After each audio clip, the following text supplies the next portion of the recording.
Okay, so I've got a 2007 Mazda, and this has got a four-cylinder engine in it. And when you put the key in,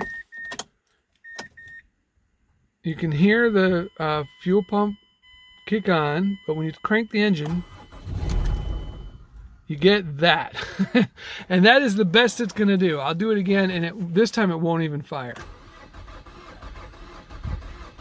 It just cranks. Okay, so the fuel pump on this Mazda is actually very easy to get at. A lot of vehicles, you'll find it, you have to drop the tank, the gas tank, to change this. Not true on the Mazda, not true at all.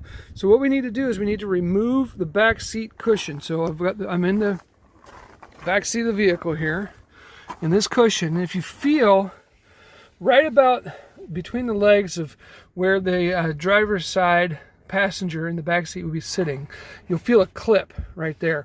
So if you take a screwdriver and work it in under the seat, right next to that clip, and pull hard, you see the cushion comes loose. I already got the other side loose, and now this whole cushion lifts out. So let's do that.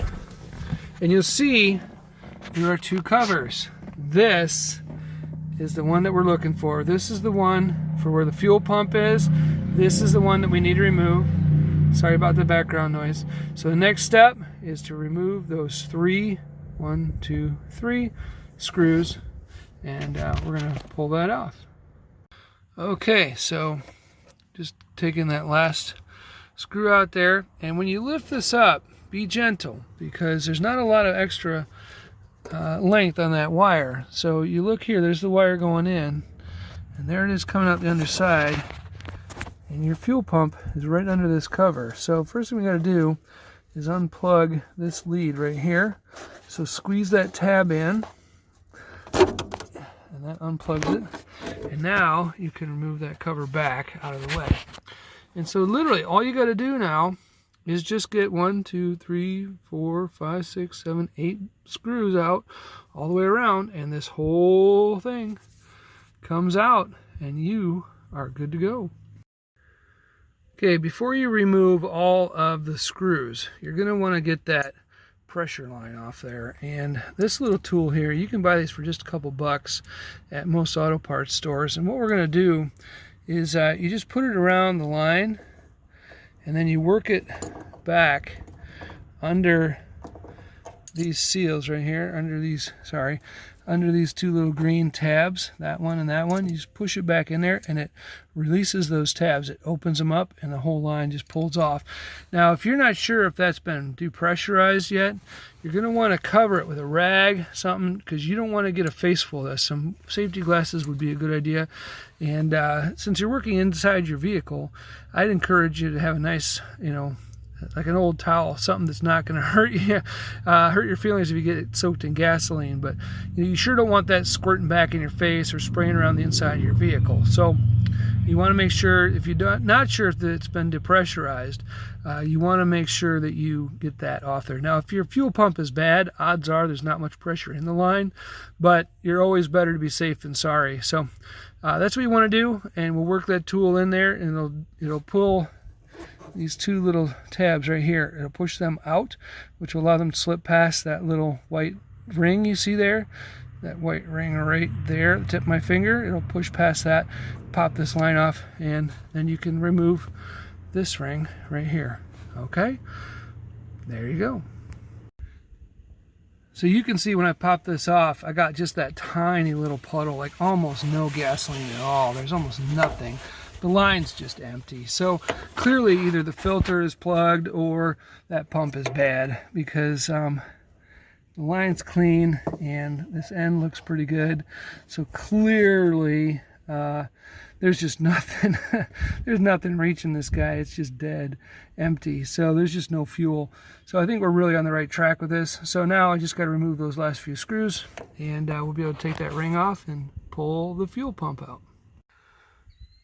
Okay, when that last screw came out, the whole thing popped up. It's kind of like spring-loaded, and I can also see that the rubber seal here has sealed itself to the tank. So Just going to go around real quick and pull that.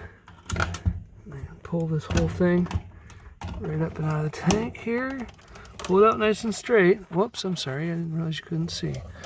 Pull the whole thing up nice and straight. You can see you can hear the gasoline draining out of it. So we'll let it drain. There we go. And you probably have to twist it and turn it just a bit. You got the sending unit in here also for the fuel gauge. And so you can see that that is there, so that had to work its way out. And then we also have the other line. All right, to get this line off, we just pull the screwdriver in that little slot.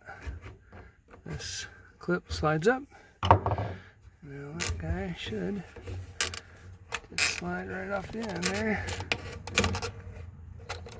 Set that aside. That just pulls off. There we go. That's it. And by the way, I was wrong. Just for fun, I hooked this back up. And this is the pressure side, but there is no fuel coming out at all when it's in the tank. So it's clearly just not working right. So I think that's going to be our whole problem with this vehicle, the no start situation. This is a return line, apparently. And we're ready to go. We're ready to pull this out. Okay, so we're ready to put the fuel pump back in the vehicle. And to do this, a couple things. First of all, you want to reconnect this hose. Now this hose, if you remember, I actually don't know if I said in the last video, but this hose here that's coming out of the tank, this is the pickup. So this picks up the fuel from the far side of the tank. So you're going to want to slide that on there once you get it to where you're about ready to put it in. And you'll slide that onto this end right here. It'll go right there. And then it locks in place with this pin. So you've got to make sure that you've got the end slid all the way on first before you try to lock it down. So I'll go ahead and get the end of that in. It's a little bit of a balancing act here because I'm trying to hold everything. So I'll go ahead and I'll slip the end of this on. All right, and I want to slide that all the way on until it hits the stops. Okay, because I've got to get past that locking point so I can put the pin on. So let me get you a little closer here. So there, I'll push that all the way down so it's in place. And then this is double-sided, so you want to make sure you got it on the right way. It'll only go on one way, but you want to just slide that down. It's very low tech, but very effective. It keeps that from sliding off. Now they can't slide off. So now, don't, whatever you do, don't bend that arm. That is your fuel gauge arm, and if you bend it, you're not going to get an accurate reading. So don't do that. So what we'll do is we'll just tip that in, like that, and slide the whole thing down until it's all the way down inside the tank there. Sorry, trying to move stuff around. There we go. And the whole thing will just drop right down inside, just like that. All right, and next we're going to rotate that. We'll put our cover back down on top of it. One thing I want to point out about this rubber seal here.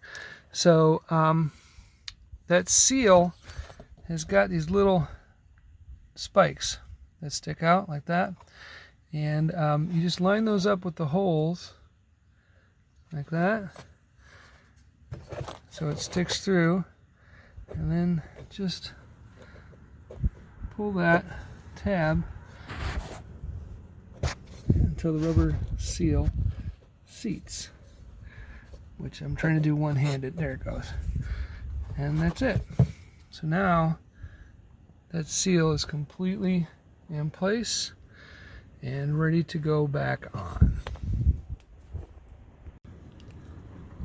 It's worth noting as you go to put this in, two things. First of all, you got to get the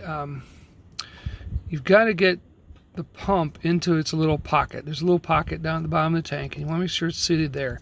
Second thing is you want to line up this ring, this black ring, line it up with, there's those tabs, those rubber tabs.